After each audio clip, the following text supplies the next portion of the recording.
We're here in this lakeshore park in Toronto, Ontario to try to find Jasmyne from Weaves and talk about art rock. Gonna get arty in the parky. Brutal. Jasmyne, thanks so much for coming and visiting me in my park. This is my park, I own it. When I emailed you to be like, hey, come and talk to me about records, you were like, it might be fun to do it down by the lake because I sort of live in that area. What do you like about I like the water. I mean, I like to go down there and maybe like drink a little wine and sit by the water. And also we're always flying out of Porter, which is right there. So this is very convenient. You're actually going to like immediately do this and go on tour. Right after this. Yeah, so I don't know. I like sitting by the water. It's like calming and it's nice. It's good for your brain. It's good for my brain. Toronto's the city that doesn't realize that it's on a lake, right? Yeah. I kind of wanted to have these conversations with people about not just the influences that they had, but genres in particular that have been maybe important as well. And that if you're someone who isn't familiar with post-punk or isn't familiar with Americana, it's kind of an opportunity to dig in, not just to an artist, but also to kind of like a deeper kind of vein. And so when I hit you up, we kind of settled on art rock. What is it about that as a genre that maybe drew you in when you were younger, has drawn you in sort of as you've kind of grown into yourself as a songwriter? I think it's kind of the directness that comes from it. It's using rock music, but I don't know, exporting it in a different way. The language is different, and I feel like sometimes, with these artists, that they have this honesty that I really connect with.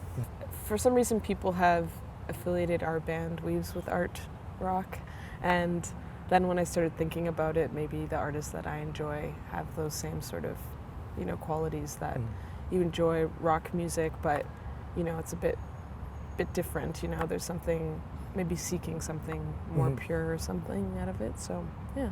So one of the records that we said in our sort of top 5 art rock records, according to Jasmyne, was Patti Smith's Horses, which is like one of my favorite records of all time. This record is absolutely amazing. Do you remember the first time you heard this record? I feel like I heard this probably in high school, but I think that I really connected with it in my early 20s. And my friends and I sort of rediscovered her. It just felt like she was a different female, There's a lot of men that make music and are in rock, and she sort of came in and said, I'm an individual, and I'm going to make something that is going to change rock music forever. I think that maybe rock music was missing that element of poetry that's just really beautiful with what she does. So you said you and your friends sort of rediscovered it in your 20s. Like, what else were you listening to at that time? Like, do you remember the friend that even brought this record kind of into the mix for you? It was probably my best friend, Victoria. I mean, I think we were discovering music at the same time.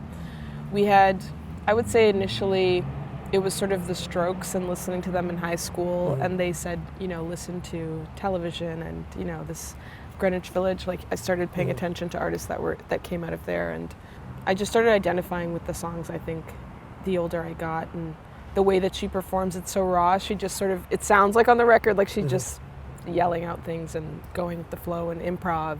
I also love that this is a definitive sort of punk record that gets held up alongside like the first Ramones record and Television, and there's this moment kind of before everything becomes like, codified and genres have rules where like this is a punk album. Like, this was music that was played in CBGB alongside the Dead Boys. Yeah, she is punk. She is punk. She is like God, I love that photo. She's so cool.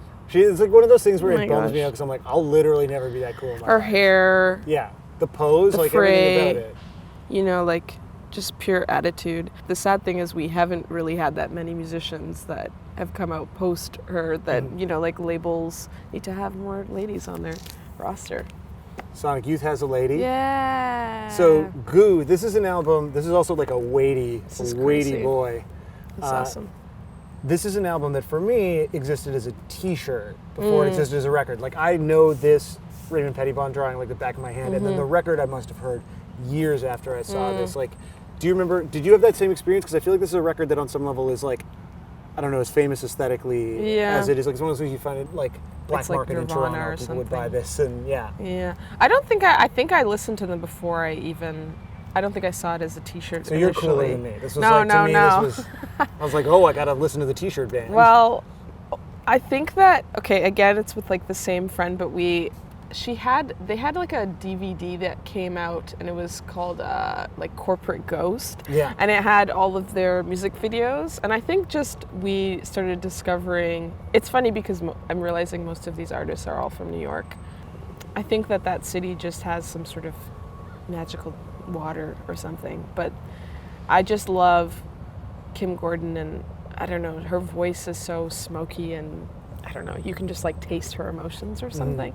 And I just really like this record. You know, this has sort of become like the first, like if you're going to give somebody a Sonic Youth record, you give them this album. What do you think why do you think this one? Well, you know, this is the first record they did on a major, and I feel like, so they already had this platform and people were wondering what they were going to do with it. So maybe people just like were inclined to, I don't know, show their friends this record. Did it just get hyped because they were one of the first, you know, grunge bands to sign to Geffen, do the DGC thing? Yeah. Maybe. So I want to talk about Arthur Russell next, because this was one that when you threw out, I am embarrassed to say, familiar with the name, but like almost entirely unfamiliar with his work. Yeah. And then I subsequently started listening to it, and I was like, oh, this is like amazing, truly incredible music. So I mean, let's assume that I don't know anything about Arthur Russell. Like, how do you sell Arthur Russell to people when you're trying to get them to listen to his music? Well, how I initially heard of him is through, in my previous band, the drummer, he had said, I think there's this artist you'd really like, and he put him on a mixed CD, and I really trusted his musical taste. And you know, he plays cello. He's like this weirdo from Iowa who ended up, I don't know, going to, I see there's a squirrel. I'm like trying to be cool. I've noticed you flinch once or twice because we're talking in a park, despite the fact that you have a terrible fear of birds and squirrels. Yes. Which are all around us. Yeah, no. I just keep looking around like do do do do do do. You know, he's this weirdo from Iowa who ended up in New York, and he helped put on shows there's like an infamous venue, The Kitchen, where like Philip Glass and Patti Smith, all these people performed. And I just think he was an avant-garde player who, I was reading this master mix is actually one of the fields where he lives. It's like a type of mixture that they had on the field. It's a master mix of the corn. Anyways, you know, he made all different types of music, and he seems like maybe he was sort of a troubled person, but like that's, you know, the beauty of him. And he unfortunately passed away of AIDS in the early 90s, but I think if you want to hear something that'll, I don't know, melts your soul and make you feel things you never felt, you got to listen to him. And his voice. Well, that's the thing, is like initially, so the first track on this, Calling Out of Context, is a posthumous compilation. Yeah. And it starts off with this instrumental piece, and I sort of thought, because I'd heard him compared to Philip Glass and sort of other avant-garde composers, kind of assumed that he was a composer, but in addition to being obviously an incredible cellist, he has this like very kind of haunting voice that goes along with these like weird avant disco songs.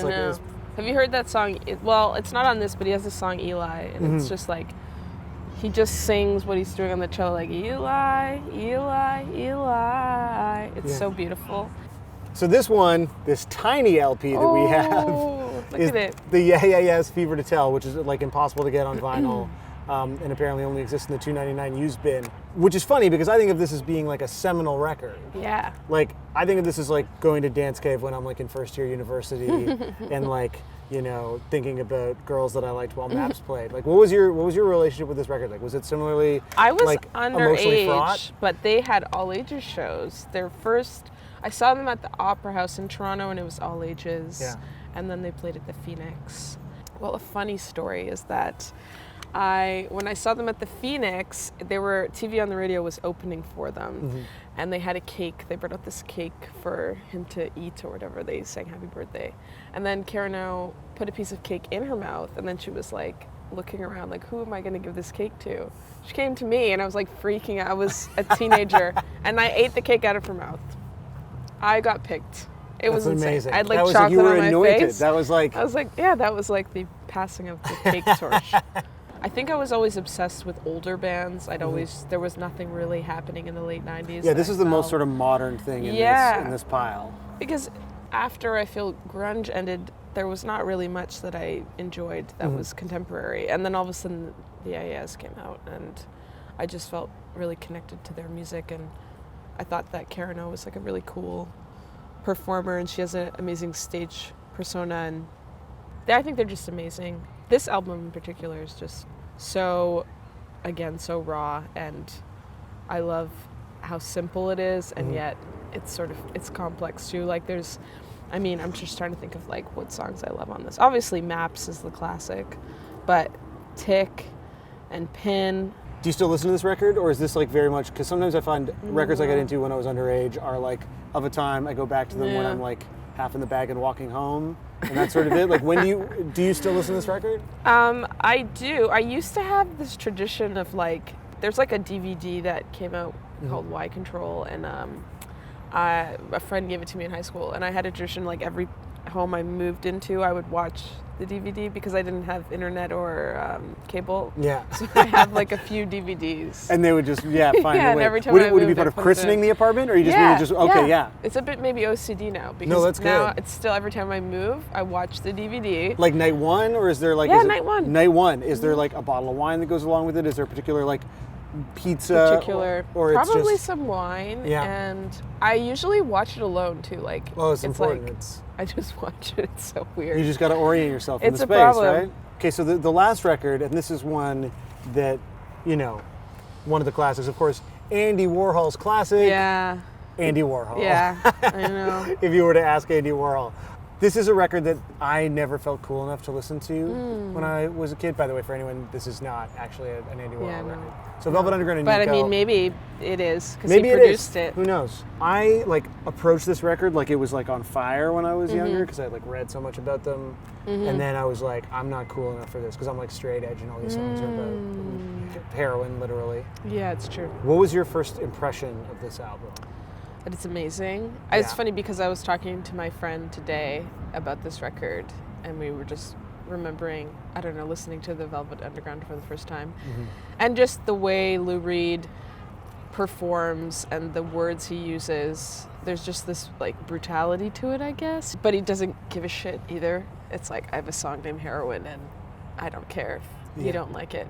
But also I think maybe because Andy Warhol was behind him, encouraging it, it allowed him to be a little bit more free, because everybody was sort of saying yes to whatever Andy Warhol approved of, But, I think that's fair. I mean, it's you know? there's a reason why his name's on the front. This like iconic album. I only recently realized, like, when you peel to the original pressings of this, when you would peel back the banana, there was a flesh-colored banana underneath. Oh, really? I didn't know that. I knew the old, because they used to have like peel me, or like peel gently or something. But yeah, weird.